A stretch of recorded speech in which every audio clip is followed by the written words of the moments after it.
तो आज होली स्पेशल गुजिया की रेसिपी हम आप लोगों के साथ शेयर करने जा रहे हैं।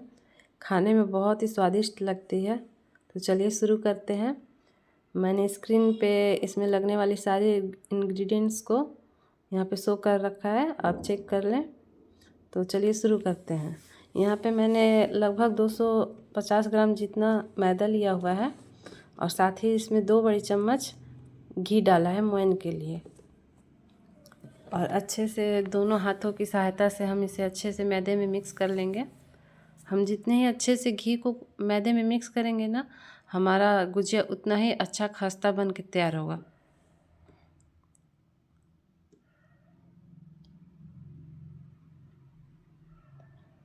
तो अच्छे से मिक्स करते हुए हम अपने दोनों हाथों से मैदे में घी को मिलाएंगे।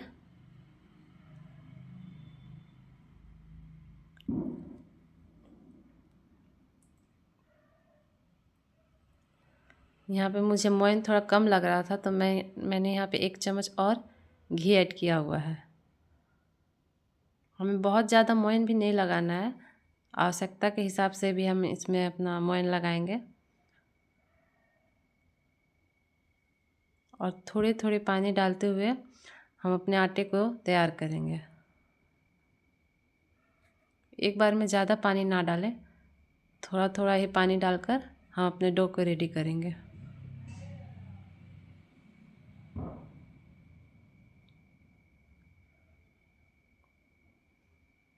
और इतने आटे को लगाने में मुझे लगभग आधे गिलास जितना पानी लगा है। देखिए हमारा आटा बनकर भी तैयार हो गया है।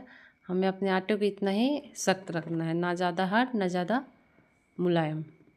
चलिए नेक्स्ट प्रोसेस की तरफ हम बढ़ते हैं और हम गुजिया में डालने वाली स्टफिंग को तैयार करते हैं। इसके लिए हमें चाहिए मावा। मैंने मावा लगभग 250 ग्राम जितना लिया है। ये लगभग 2 लीटर दूध से मैंने घर पर ही मावा निकाला है, तकरीबन 250 ग्राम जितना हुआ है। और साथ ही में हम इसमें डेसिकेटेड कोकोनट लेंगे, ये भी 250 ग्राम ही है। और साथ में हम पाउडर शुगर लेंगे। ये मैंने मिक्सर में चीनी डालकर इसे बहुत बारीक ग्राइंड कर लिया है। इसमें गुजिया की स्टफिंग में ना हमें पाउडर शुगर की ही आवश्यकता होती है।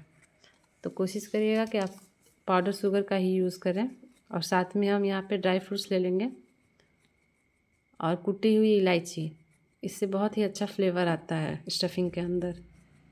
और हमें अच्छे से इसको मिक्स कर देना है। यहाँ पे मैं चम्मच की सहायता से मिक्स कर रही हूँ, आप चाहे तो हाथों से भी मिक्स कर सकते हैं।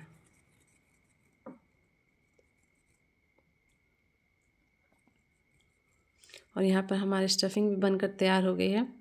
अच्छे से मैंने इसे मिक्स कर लिया है, देखिए।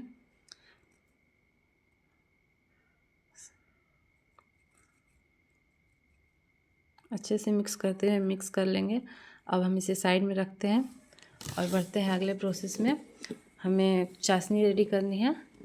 तो इसके लिए हम एक सॉस पैन चढ़ाएंगे गैस पर और तकरीबन आधे गिलास जितना पानी लेना है और उसमें 1 गिलास जितना चीनी लेंगे। और अगर चाहें तो आप इसमें थोड़े केसर के धागे भी डाल सकते हैं या फिर इलायची पाउडर। केसर के धागे डालने से इसमें बहुत ही अच्छा फ्लेवर आता है। मैंने नहीं लिया है, आप चाहे तो इसमें डाल लें। और अच्छे से हमें मिक्स करते हुए इसे चलाना है। और चाशनी बस 1 तार जितनी चाशनी चाहिए। जब हम चम्मच की सहायता से जब चाशनी को ड्रॉप करेंगे ना, तो लास्ट वाली जो ड्रॉप है वो बहुत स्लोली गिरेगी। तो उस समय हमें अपने गैस के फ्लेम को बंद कर देना है और हमारी चाशनी बन के तैयार हो जाएगी। देखिए मेरी चाशनी भी रेडी हो गई है। अब हम चलते हैं अपनी गुजिया को रेडी करने के लिए। और हम आटे को हरदम गीले कपड़े के साथ ही ढक कर रखेंगे और एक बार अच्छे से आटे को मसल लेंगे। और इसमें छोटी छोटी लोइयाँ बनाकर इसकी पतली पतली पूड़ी के आकार में हम इसे बेल लेंगे। हमें बहुत ज़्यादा मोटी नहीं रखनी है और बहुत ज़्यादा पतली भी नहीं करनी है। बस जितनी मोटी हमारी रोटी होती है ना, उससे थोड़ी ज़्यादा पतली रखनी है हमें।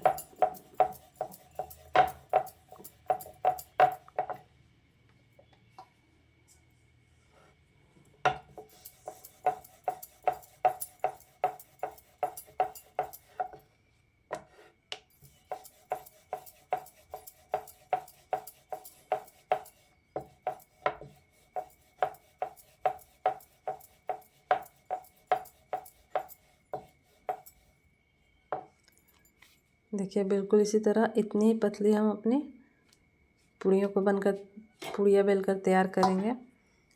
और इस तरह हम अपने कुछ पूड़ियों को बना कर रख लेंगे। उसके बाद फिर इसमें स्टफिंग डालना शुरू करेंगे। देखिए मैं आपको दूसरी भी पूड़ी बनाकर दिखा रही हूँ।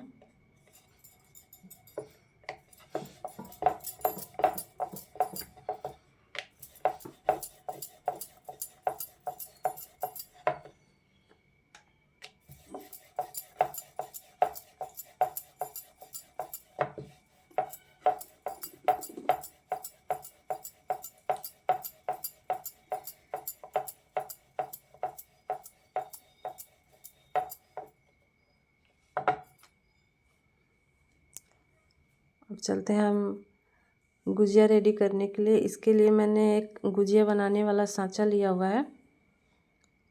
ये अपने लोकल मार्केट में आसानी से मिल जाती है। और देखिए हम स्टफिंग बहुत ज़्यादा नहीं डालना है।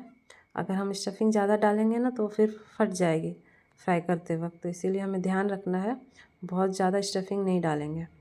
और किनारों पर हम पानी की सहायता से इसे सील करेंगे अच्छे से दबाते हुए। देखिए बिल्कुल इसी तरह बस उंगलियों की सहायता से थोड़ी सी पानी लेंगे और इसे अच्छे से हम बंद कर देंगे। तो क्या होगा ना, अगर अच्छे से हम इसे सील करेंगे तो फ्राई करते वक्त ये बिल्कुल तेल में निकलेगी नहीं। ऐसे ही हम अपने सारी गुजियों को भरकर तैयार कर लेंगे। देखिए, और अगर आपके पास सांचा नहीं है तो आप इसे हाथों की सहायता से भी बहुत आराम से बना लेंगे। उसके लिए हम एक कटोरी की सहायता से या भी कोई भी गोल आकार का बर्तन लेंगे और उससे अच्छे से गोल शेप में काट लेंगे। और उसके बाद उसे हाथों में लेकर हमें जितनी स्टफिंग डालनी है उतनी डालकर और पानी की सहायता से उसे सील कर देंगे। देखिए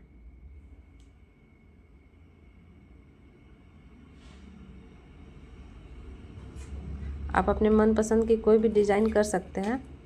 मैंने अपने अंगूठे और उंगलियों की सहायता से घुमाते हुए इसमें डिज़ाइन बनाया हुआ है। इसी तरह हम अपने सारे गुजियों को तैयार कर लेंगे।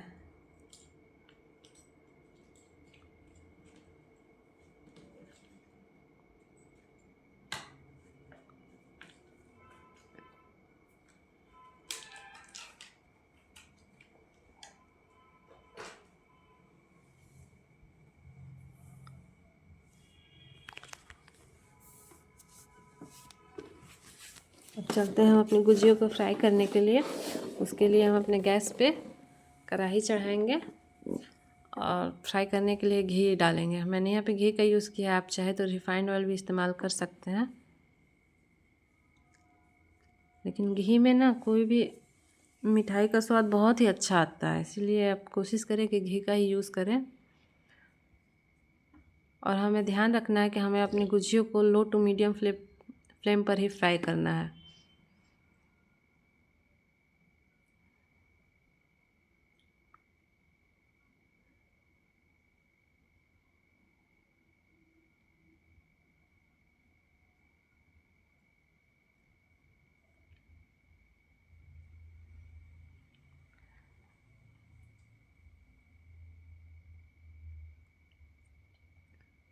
हम आहिस्ते आहिस्ते इसे कलछी की सहायता से उलट पलट कर चारों तरफ से सेक लेंगे।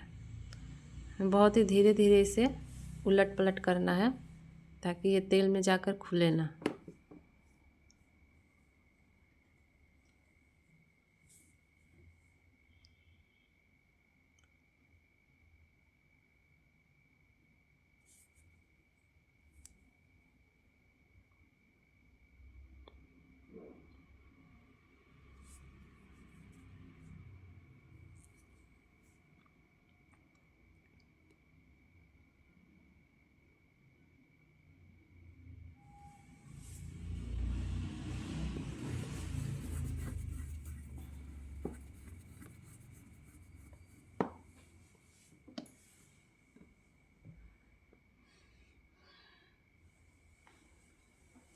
देखिए हमारे गुजिया में हल्का लाइट गोल्डन ब्राउन कलर आ गया है। बस और थोड़ा सा इसे सेकेंगे और इसे निकाल देंगे।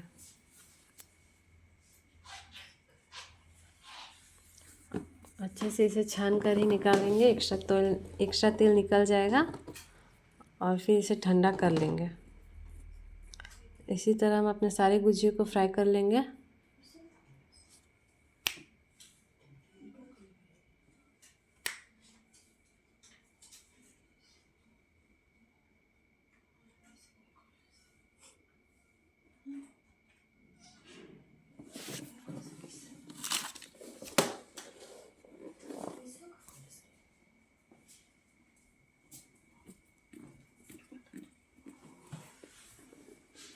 देखिए हम इसी तरह अपने दूसरे बैच को भी डालेंगे और गोल्डन ब्राउन होने तक हम इसे फ्राई कर लेंगे।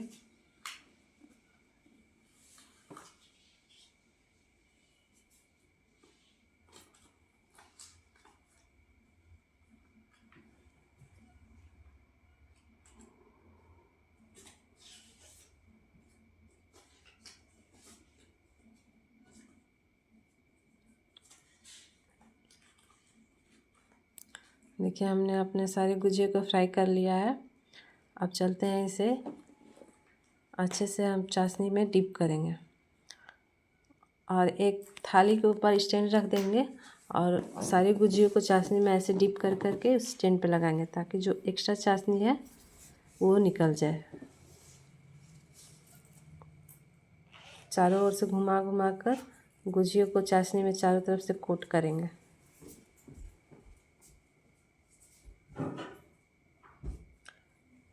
गुजिया खाने में जितनी अच्छी लगती है, बनाने में उतना ही सिंपल है। आप लोग भी इसे बनाएं और अपना एक्सपीरियंस मेरे साथ शेयर करें। Thank you, bye bye.